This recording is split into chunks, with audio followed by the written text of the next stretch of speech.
I'm gonna be honest with you, Canada has slowly been showing me exactly why I left. And I just wanna make a comparison video between living in the West and living in the East, or at least where I was in the East, like Vietnam, Thailand, Japan, the Philippines, whatever. And I've been traveling abroad for the last 6 months. So I came back last month from Japan.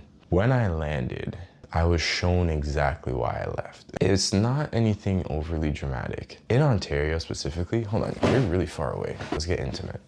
In Ontario specifically, a lot of people I know are either sick or depressed. And I was sick and depressed. It feels like a couple things really stood out to me when I came back. I came back, right, for a couple reasons. The first one is just to get rid of the Canadian ties that I have. Don't leave this country if you have assets that you haven't paid off. So if you're gonna leave this country for any extended period of time and you plan to make it like a long-term thing, don't make the mistake I made, bro. And I wrote it down in my book, link in the description. Get rid of your car. You don't need it. Trust me. Coming back or being abroad and making monthly car payments is just a huge waste of money. Money could be going into literally anything else. Anything else. Especially abroad, it takes you way further. Second reason why I came back. Birthday's coming up in a couple months. Hadn't seen my family in a while, so I figured it would be a good opportunity to be there for that. Also got to renew my driver's license because you need it for an IDP. Logistics, you get what I'm saying? Am I gonna stay here forever? Absolutely not. You're out of your mind. And I'm gonna break down exactly why that I'm so adamant about going back. First obstacle I faced when I came back to Ontario, the cost of food. So I land in the airport. I'm in Calgary or something. I wanna go get myself a Kit Kat because I have a very bad sweet tooth. I wanted to get a bag of Kit Kat. I go to the airport. Now that bag of Kit Kat was 15 Canadian dollars. Wild. Unless you're like in the reserves where chocolate is like a commodity. They'd sell peanut butter for like 40 bucks, you know what I'm saying? But that just didn't make sense to me. So I'm not buying that, it's way too expensive. Now let's fast forward a little bit and I need to actually get a grocery store because remind you, like in the airport, they're gonna upcharge. So it's gonna be more expensive. I have this rental car and I need to go groceries because now I'm at home. So I'm gonna start cooking. Groceries. Now this is what's interesting to me because I haven't been gone for a decade. I haven't been gone for like a year. I was gone for 6 to 7 months, right? When I go to check out the exact same food I would buy before I left this country, it was double the price. And I'm so confused because I don't have a lot. So I'm not buying a lot of stuff. And my shopping cart is not full. It's just what I need, right? I'm looking at the large pack of ground beef and it's $23. Do the cows speak French? Do the cows pay taxes?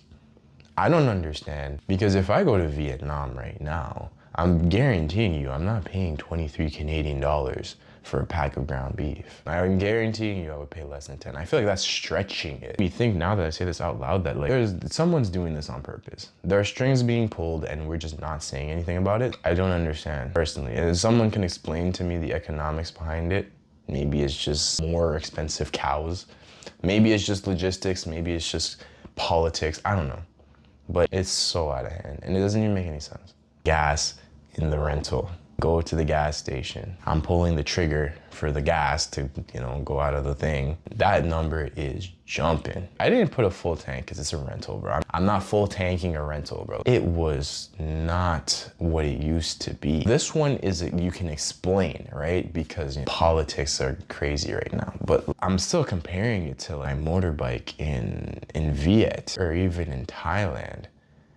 And it's like a full tank for my motorbike would be substantially less. I'm talking about you could get away with a full tank for 20 Canadian dollars. And then if you're in Viet, it's even cheaper, right? I'm not making this to just complain that, oh, Canada sucks. I don't think Canada sucks. But I do think you have to frame it differently. In Viet, people say, oh, Viet is dangerous, traffic is bad, and this and that. In Viet, most people have motorbikes. Navigate, leave between traffic, it's more efficient time-wise. But we don't have motorbikes like that on the road in Ontario. I don't even think you can have an e-bike on the highway. I don't think that's legal, to be honest.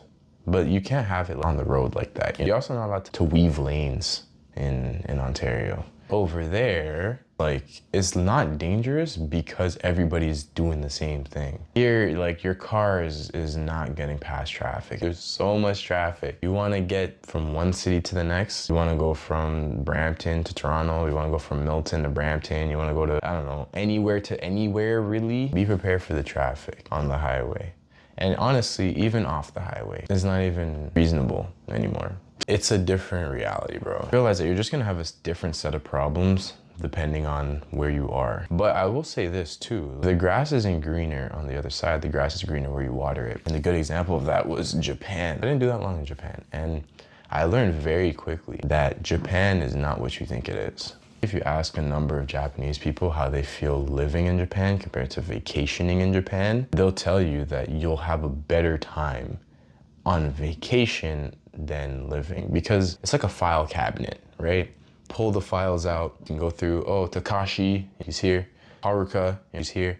Oh, Akari is like here. Everything is organized. The salarymen, Gyarus, the students, athletes, everybody's got their own culture within the culture. And it's like you could tell. Here, it's like a melting pot, right? Everybody does their own thing. There, everyone is Japanese, right? But they have a certain image of how they need to move in society. They have different subsections of people who have their own society within the society. They'll tell you, if you live there, conformity is like the standard, right? You want to be like everyone else. You don't want to rock the boat. And even if you stand out, you have a group of people who are also standing out, right? You stand out within certain parameters. You know what I'm trying to say? It's like, I'm gonna dye my hair. It's not like you just dye your hair. No, you either dye your hair, white or gold or red or green. You stand out by still fitting into a certain subsection. That's what I'm trying to say. It just didn't match my personality. So, but the whole point of this video that I was trying to make in the first place was just that Ontario has really shown me that it's a different kind of like, oh, you're here now. Welcome home. I don't think I'll be here forever. May not retire here. Canada is the dream. If you've never been to Canada, you get more freedom of choice. The government, even though it's not perfect, has programs in place to help its people. A lot of countries don't have that. So there's still stuff to be grateful for. It's just a bigger hustle. It's a hustle, bro. You really have to just fight to survive. There's a different kind of tension in the air. I guess you just gotta work. So anyways, that was kind of my story between comparing what it's like in Asia compared to being back in Ontario. So like I mentioned before, if you are planning a trip abroad or to relocate abroad, check out my book. Link in the description. It's called A Different Life. You might like it. You might not like it. Who knows? But watch this video, subscribe, join the winner's circle, and I'll catch you next time.